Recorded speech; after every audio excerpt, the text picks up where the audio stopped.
Good morning.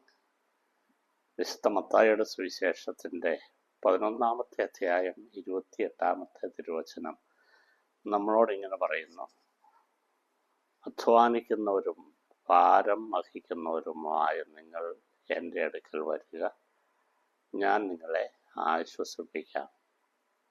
മനോഹരമായ, എത്ര തവണ നമ്മൾ കേട്ടാലും ചിന്തിച്ചാലും മടുപ്പില്ലാത്ത ഒരു വചനം.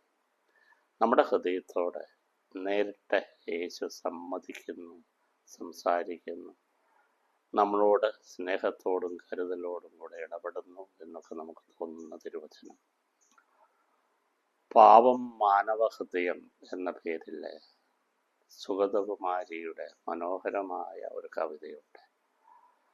അത് മുഴുവൻ വളരെ നല്ലതാണ്. എങ്കിലും എന്നെ സ്വാധീനിച്ച ഒരു ഭാഗം മാത്രം നിങ്ങളുമായിട്ട് പങ്കുവയ്ക്കാം.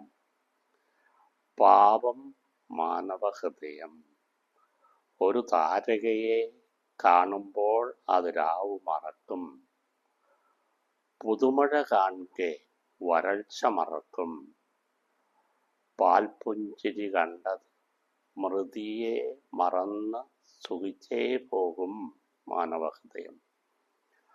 മനുഷ്യൻ്റെ ഹൃദയം വളരെ പാവമാണെന്നാണ് കവി പറയുക.